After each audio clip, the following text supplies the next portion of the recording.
So three of my favorite people are involved in this project. Elon Musk was interviewed by Lex Fridman, that's two. And then there's Larry Goldberg, who, let's drop back, Larry. There was an 8-hour video, the longest video that Lex has ever done. He had 4 interviewees, Five, including Elon. 5, including Elon, where he talked about all the things that are happening, mostly about what's happening at Neuralink, but also some of the ways that that impacts other companies, as well as a little bit about the other companies. So it's so long that we think that a lot of people didn't watch the whole thing, although it's well worth the taking the time to listen to the entire thing.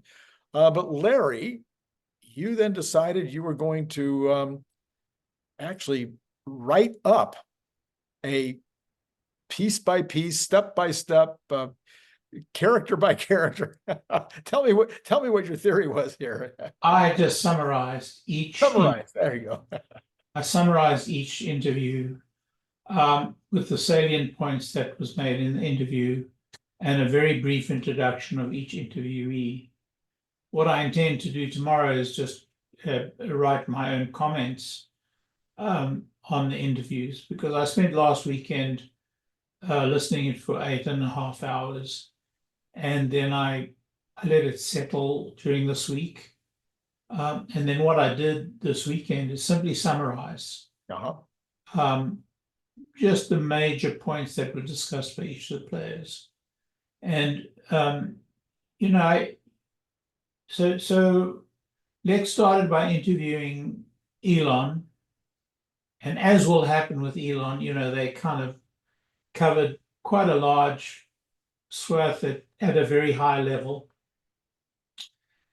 And for anybody who's watched the actual Neuralink video where they introduced, the story, and that is a separate video that was done by Neuralink itself, that was on X, and I think it bears its own summary.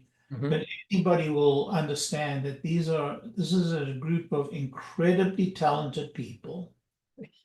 And Elon is like on par and actually, just a member of that team. Clearly, Elon is the product visionary.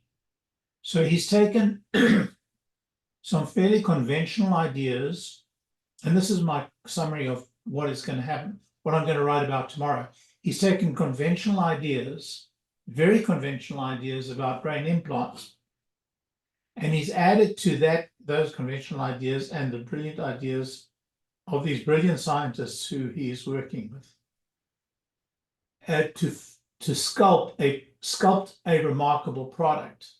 The too long didn't read on the product story is that he's not focused on the scientific efficacy of the solution. He's accepting the theory, and he's trusting the people that he is in business with, that he's partnered with, to do this. He's very, very confident of his team, and for good reason, I must say. Yes, an amazing team, just an amazing team. Yeah, just listening to them, you can't even imagine yeah. Each one of them are at the top of the game, and so what he's done is he's imagined how to sculpt a product, a really meaningful product, out of the ability to integrate, a means to message from the brain and into the brain, into something that is really, really useful. And I'm stealing my own thunder from tomorrow's posting, but the key of it is that he's not going to make an operation that's going to cost millions and millions and millions of dollars and go for the top dollar the way these medical device companies do. What he's sculpting is a business of mass availability. He's going to be building machines that make the surgeon's life, automated, and the surgeon is there to supervise. And machines that can be distributed on a very large scale, on a very wide scale, and a machine that eliminates a lot of the difficulties that this kind of surgery invokes, and also automates the whole product implementation. And of course, the software implementation is even more important than the hardware implementation. And the hardware is genius. The hardware really changes the game in brain implants, which have been around for 30 years. But it changes the game in brain implants using the ideas and the work of the people that he works with, but how they've engineered it and the way they've engineered it is going to make it accessible on a very large scale. And that is the key to the product. And I'm going to go into that in great detail tomorrow. Yeah, and I think to put a little bit of maybe a broad sense of what we're going to be talking about here is you have a device. Most people would know this already. You have a device the size of a quarter with threads about a quarter the size of a human hair. 64 of those. Yes, there's 64 currently. Yeah. And so, 64, I think. 16 of each one of which have 16 receptors, 16 points at which they can pick up a signal from adjacent nerve cells. Right. So then they can listen into the nerve cells. So there's 1,000 listening points on these 64 strands. Each strand is, so thin that, you couldn't imagine a surgeon actually trying to emplace them. But this device, this little quarter, it's the size of a quarter, but it's very, very much thicker, and I'll explain why. But they have multiple strands, these 64 strands, and they can embed these strands into the brain. Now, it's not deep into the brain. It's at the very cortex of the brain, where a huge amount of the thinking takes place. And they have localized, for the first patient, they have localized the area of the brain that operates the hands and the fingers so that the person can impart to the device, which then communicates with the computer, exactly what he or she would be doing with their fingers and their hands to actually, actuate the computer. Right. And so this is all by Bluetooth. So the device is Bluetooth to the computer, giving the computer the instruction. Eventually, this could be Bluetooth to an Optimus or to other kinds of devices. But right now, with the interfaces with the computer. Well, we need to specify it's very difficult to get a high voltage device into the head, and so the key to the communication is that it has to be very, very low voltage. So it's highly unlikely that there will be a direct from the device to an Optimus. It'll go through the computer, so the device will communicate to a very close by computer, and then that computer will be doing the distribution of the signal, in my view. And one of the difficulties they have is Bluetooth is not really the most ideal communication protocol. It's not very efficient for what they're trying to achieve, but nonetheless, it is universally available. So every computer has it, and every phone has it, and so if you want to communicate from your mind into a phone or to a computer, then Bluetooth is, they've defaulted to that for the moment. And then long term, the idea is, they talk about this, and you've probably got it in your notes, but just again, trying to give an overview before we get into details, that eventually their theory is that somebody could go on their lunch hour pop into a local surgeon who could then do this almost like when they operate on your eyes, LASIK, like a LASIK surgery, as an outpatient, and place this in your brain, and you would then have either restore things that you may have lost, or possibly even eventually enhance human capabilities in certain ways. So and they look at it as a product, kind of like we've talked about Optimus so often before. Optimus is not an experiment. It's not a lab thing. Right. Optimus is designed from day one as a product that can be mass produced. That's the same thing they were doing with Neuralink, which is one of the reasons why it is revolutionary, is the idea of getting the cost down and the capability of implanting it quickly and easily down to where it becomes an everyman thing. Right. And I think we have to understand that that vision is a little way off. Yeah. But nonetheless, they have, in their immediate future, they have this ability to restore people who are quadriplegic, and who have lost the use of their hands and their legs, arms and legs, and of course their hands, and they also see the potential for restoring,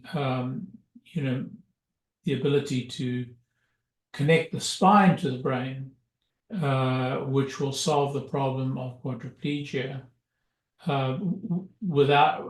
bypass the need to actually send signals to the computer just to communicate with the computer, but will actually restore the use of the hands and legs. They actually mentioned that they've already done this in animals. Yes. They've already been able to wire up an animal's leg to the Neuralink in the animal, and have the animal activate its leg and make it appear to run or act like it's running. So this is not science fiction. This is something that they're actually in the process of successfully doing. Yeah.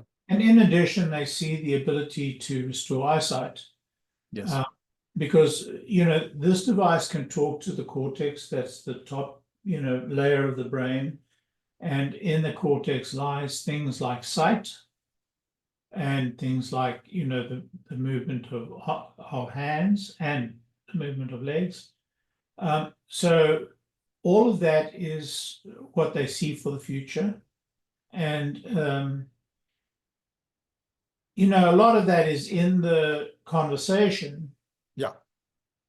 What I'm really taken with is not the potential and the science of it, which I think a large portion of people know. What I'm taken with is the quality of the people running Neuralink and the level of their commitment and the passion. And nothing comes across more than this passion. Whether it's the CEO of the company, this guy, 𝐿. So what is his initial? Sorry, it's I forgot his initial. Is SEO, CEO though is 𝐷𝐿. DJ. Okay, DJ. Yeah, DJ, and they call him DJ. But I mean, he is, talk about passion. I mean, this guy, this is what he's done his entire, career, and he's a young man. Yes. He's a scientist, out of, Berkeley, and did chip design, electrical engineering at Caltech, and then he PhD at Berkeley, and did chip engineering. So he's a pretty bright guy. But he is so focused and he is so dedicated to this idea of, being able to manage these problems in the brain, and the opportunity in the brain. So, and remarkable guy. He's billed as the president and COO of the company. He seems to have a fantastic relationship with Elon. We saw that in the video with Elon and he and these other guys, when they talked about the Neuralink, the first patient Neuralink. And but here he is interviewed on his own, and You hear the passion, you see the passion, and it's very impressive. And then, after him came this Dr. Matthew McDougall, brain doctor, brain surgeon. And if anything, his passion exceeds that of CEOs, DJ CEOs. I mean, he's a remarkable guy. He continues to operate and continues to practice medicine, but he is the surgeon. He's the resident brain surgeon on the team, and he gives us an insight into what is possible and what can be done in this interview. And Lex does a fantastic job of letting him bring this all out. So to me, this was a very high point of many high points. Just the passion of the guy, the commitment, and his sense of the opportunity in the future for mankind. And that brings us to, so Elon was the first interviewee. Then it was followed by CEO, and then it was followed by this brain surgeon, and then it was followed by Bliss Chapman. Bliss Chapman, he certainly doesn't have the credentials of some of his forerunners, although he's a BSc in statistics and computer science. Right. He was with Apple. He did camera technology for Apple, but the human skills that this guy has got. He's the guy who worked with the first patient, who we'll talk about in a moment. Yeah. But the human skills that he has and the empathetic relationship between he and the first patient is the most extraordinary story. And he brings it out in these, and Lex does a great job of drawing him out in this. But you can see the remarkable talent that this young man has, and his empathy for the patient, and the patient, he let the patient actually find his own way forward and teach him, Bliss, the best way forward. Right. You don't see this. You don't find this. My wife's a teacher. I was a teacher all my life, but this is a teacher extraordinaire. He understands the science. He participated in building the software. He actually runs the software group, but he was listening to every word his patient or his client spoke, and he allowed the client to find the way forward, and he just simply, acted as an assistant. Extraordinary. And then it's important to say, we all have our impressions of people that are quadriplegics or that have any kind of, issues like that. This young man, I think around in his early 20s, had a diving accident, is how he became. I'm getting to him. Okay, I was just going to say that he's also brilliant. Yeah, I'm getting to him. Okay. We haven't even gotten to him yet. All right, go ahead.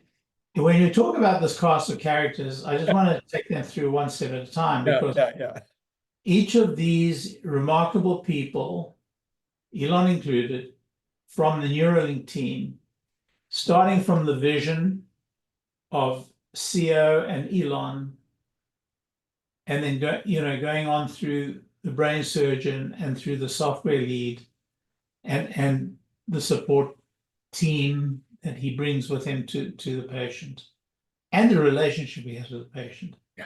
None of this could have happened without this remarkable patient. So we have to say that I think that this patient, and his name is Nolan Auerbach, he he had a diving accident, nearly lost his life. He was saved by some people who were with him, and they took him to a hospital. And he woke up from this terrible accident that he realized, by the way, he was conscious after he dived into the water in this lake. There must have been a rock or something protruding. He hit it with his head. He was paralyzed instantly, and he realized he was going to drown. He realized that he had no ability to actually respond, and he lay there in the water with not knowing what to do, swallowing, as he said, a lot of water. And then he came to in an iron lung, in a machine, a ventilator, some sort of breathing assistant machine. And, he was told he'd lost the use of his arms and legs, and that he had to work very hard to try and keep them moving because there was a chance that he would recover. Well, he was told that whatever movement he gets back within 2 years is going to probably be it. Now, I suppose a lot of people would lose, I think I would lose all hope. This young man didn't, This young man struggled and strove to get whatever movement he could back into his limbs. And I let him tell the story. I don't want to tell a story. I want people to listen to the interview. But talk about human will. I mean, he struggled through those first 2 years, and then, of course, the many years thereafter, got back a little bit of movement in his shoulders, he said, but was unable to move limb. And so, 24-hour care, he's under 24-hour care. Very, very dependent upon their caregiver, but hasn't lost his will, hasn't lost his sense of joy of life, It's a humor. And his sense of humor is amazing, He's quite prepared to laugh at himself first. Just an extraordinary person. And, agreeing to go first is a step of faith and courage that is very hard to explain. But, he knew that if he waited to go 5th or 10th or 20th, he knew he had been accepted in the program, but he also knew that if he waited, to go sometime down the road, he'd stand a much better chance of success. Mm-hmm. But he was chosen to go first, and I have no doubt it was because of his strength of will and his sense of humor and his remarkable joy of life. I think that's why he was chosen.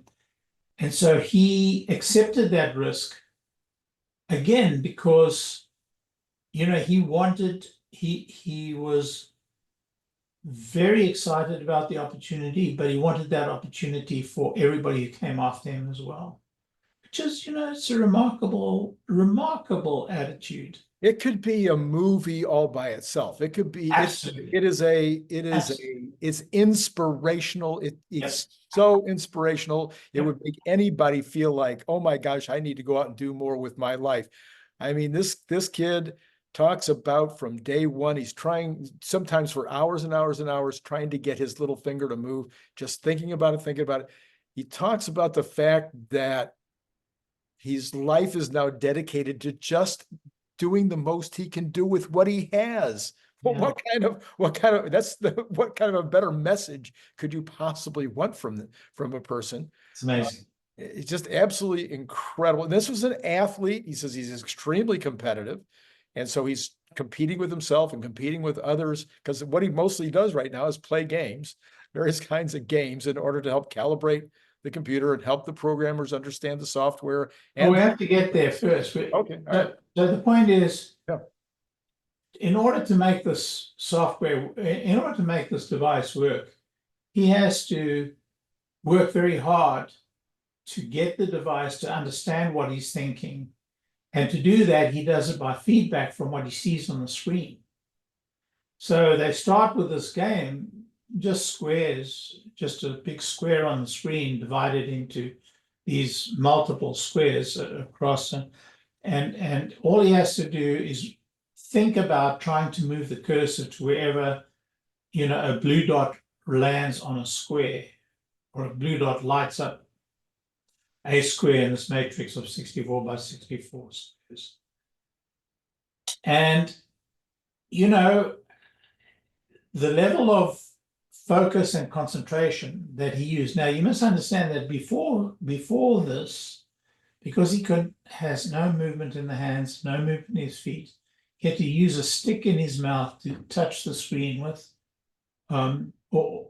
or some sort of eye device that follows his eye as to where it goes.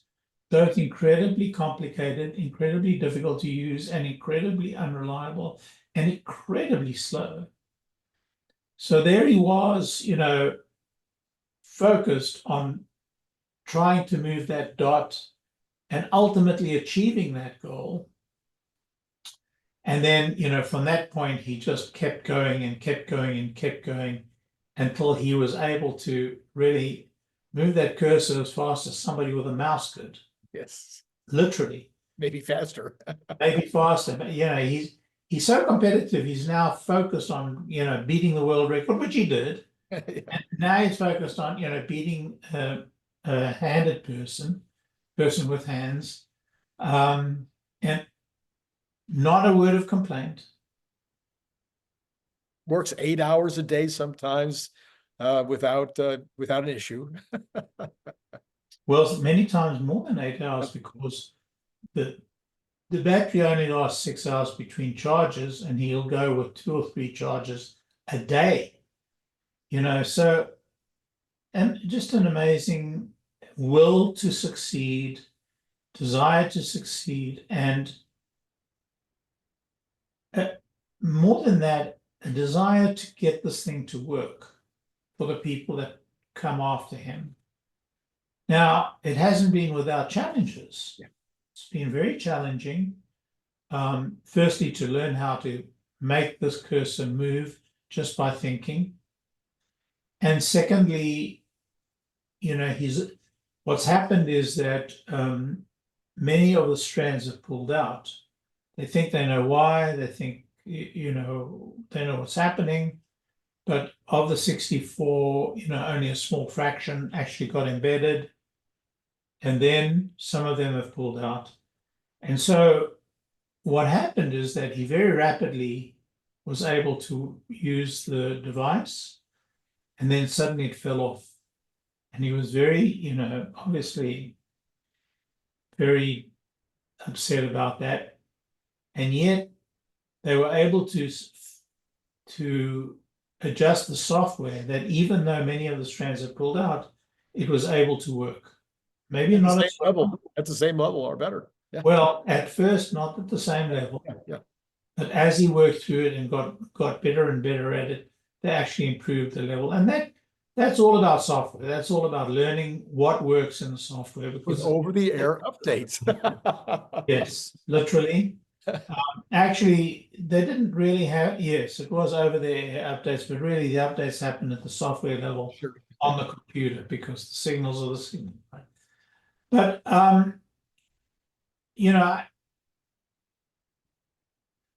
listening to him talk about Bliss, the young man, the lead, software lead, who was his helpmeet and companion, and listening to Bliss talk about him, you just get a sense of this amazing partnership that could only occur, that only a unique team of leaders could make happen together.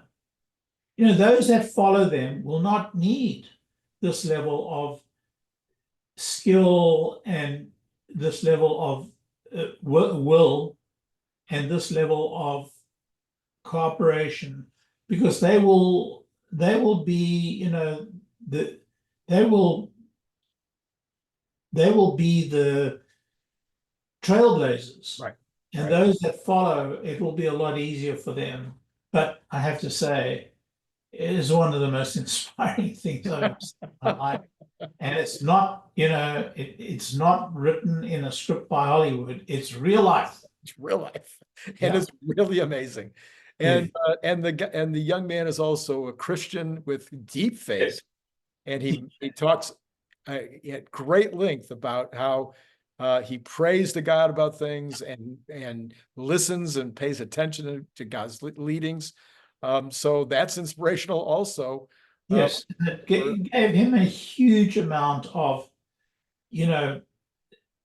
courage.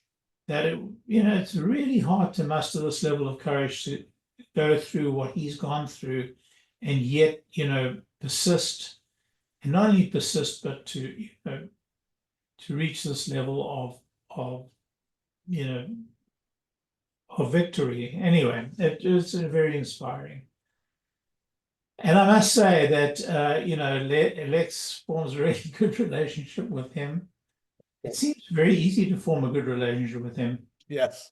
And Bliss, the coach, the software lead, and the companion, was in the interview and had a few asides, and you could just see the bond between those two and how powerful it was. So Larry, the other part that I think to me was the most fascinating, but maybe this is a direction you were going to go anyway, is that there's so many moving parts. As you would imagine, we're talking about brain surgery, we're talking about high levels of scientific endeavor on ways of communicating, ways of Well, don't dismiss the equipment that installs this device into the head.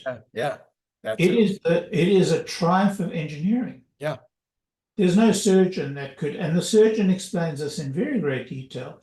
There's no surgeon that could insert these strands into the brain. And there's no surgeon who can insert these strands in the brain without, hitting an artery or hitting a vein, because there's so many veins in that area. It's very, very, very And heavy. the brain is moving. The brain is moving at the same time.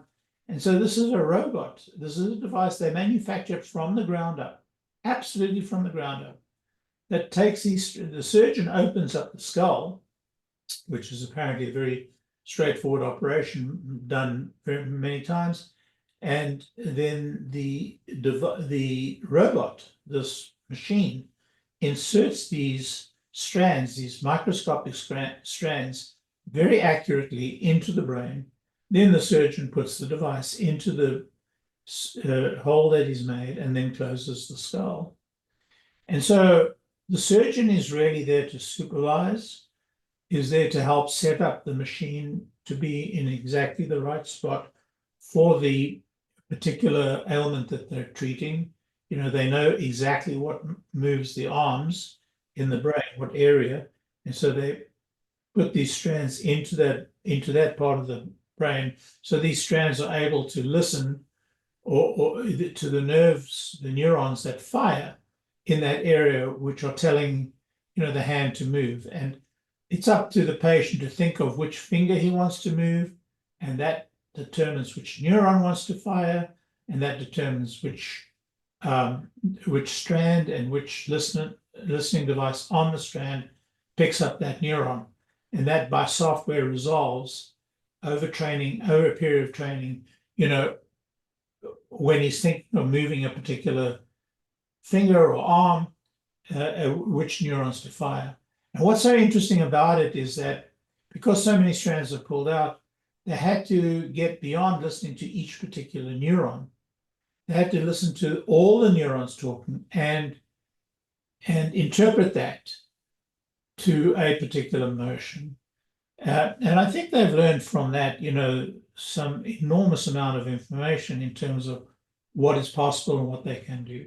Anyway, sorry. I was just going to say this surgeon with his amazing credentials and background, and had done this experiment, this surgery on all these monkeys and everything else prior, and also practiced on a very unique setup that they had for him to practice on. Yeah. Said that when they went to do this surgery, he was nervous. And I'm thinking, oh man. Yeah, he was very nervous. Very nervous, he said. I thought that was so human also, that he was so nervous. Yeah. Anyway, so I have to wrap up, unfortunately, because I've got commitments, but all I can say is that don't listen to us, listen to Those that are there to tell you that I mean, they're real people, and they tell us some reality about what they do, and it's a remarkable story, and it's going to go down in history. It's just the beginning. There's an amazing future for this technology. There's an amazing future, because it's very robust technology. It's potentially life-changing for millions of people. And the way they're going about it is that they're going to make it affordable and available to millions of people, which is the most remarkable part of the whole story. And I think too, in terms of news, they have already implanted the second one, I believe. That they announced during the course of Right. the conversation. In fact, And Elon mentioned it right at the beginning. So it's they've already implanted in a second person. They're talking about treating blindness as, the next product. This they regard as a product that is to give, the ability to transmit your thoughts to the computer. And of course, Elon talks, the vision of us being able to have this as the standard interface between the common person and his computer, so that, human beings can become more intelligent as computers become more intelligent. Because the biggest impediment, he says, to human intelligence is that we can't communicate very rapidly to the computers. We have to communicate one digit at a time, and our thoughts are much richer than that. And so the ability to communicate those thoughts to one another and to computers, particularly as computers reach AI levels, is very important. But that's Elon's vision for the future. And so there are multiple levels of vision here, and anybody listening to those 8.5 hours will learn all about it. so there's a couple of ways you can go from here if you want to know more, if you want to go deeper, because it's fascinating. And trust me, there's levels of science here that were way beyond me, not beyond Larry, of course, because No, wait. but there was I can boast that my father was a doctor. there you go. All right. I think there's a joke there. I remember. Anyway, so it's 8 hours. It's well worth your 8 hours. And you might want to play it on double speed. And there's portions of it that you'll be like I was going, okay, I don't understand any of this at all. I just kind of let it play for a while. But the beginning with Elon, the end with the patient, oh my goodness, those would be, if you can't spend the time, just do those parts. Well, honestly, that's the reason for my summary. So in my Yes. X thread, account. Yeah. in my X account, in my thread today, and you can put a link to it. Yeah. I summarize each and every discussion Mhm. in the podcast, and so you can pick and choose. Not only can you pick and choose which discussions to listen to, but which portion of the discussion to listen to, what's important. And it's a very compact summary. It's about a 10-minute read, 5 to 10-minute read, and it's broken up in the same parts as the actual interview. Right. And you literally can, again, go as deep as you want. Maybe you're really more interested in as a breakthrough in medicine and how it's going to impact patients as well as all humans in the future. Maybe you want to get down into the nitty-gritty of how the training took place, and they get into that nitty-gritty, and it's fascinating because if you've ever thought about how these games are created online, or how the interface works in terms of how they think through how to even build an interface that's going to be interesting to the consumer. They had to do all of this, but they're doing it for somebody who does not have the mouse, et cetera, to use it. So there's that kind of stuff going on. So there's something in there pretty much for everybody, I think, and well worth a listen. So we will link the original Lex Fridman broadcast down below. We'll also link, of course, Larry's summary over on his X channel, and love to hear your comments and thoughts about either this program that we just did, of course, but also if you watch it or look at Larry's, love to hear your comments either on X or here with regard to the entire project, because this is important stuff. This is gonna impact both the human condition. I think I would be wrong not to at least get this in. Elon and others in the conversation talked about, yes, paraplegics today do have some of these abilities to get to play games or to read or whatever else because of some of these other, the mouth device and whatnot. What was stressed was what Neuralink will do, it frees up the patient from his caretakers, from the time of day. They have so much more freedom of action and so much less of the annoyance of these devices that are currently there. All these devices that are there need a caregiver present at all times, right? Because they really don't work without being, you have to recover the device when it falls out of the mouth, or you have to. So every one of these requires some support. What this patient is explaining to us is that he actually, what Nolan says is he can do this through the night, and he's done it through the night. And he's done it, yeah. All right, so Randy, All right, I understand. You have a hot date, and I'm going to let you go. And thank you, Larry, for doing the compilation as well as for coming on and explaining it to us and to all of you out there. It's been great talking to you.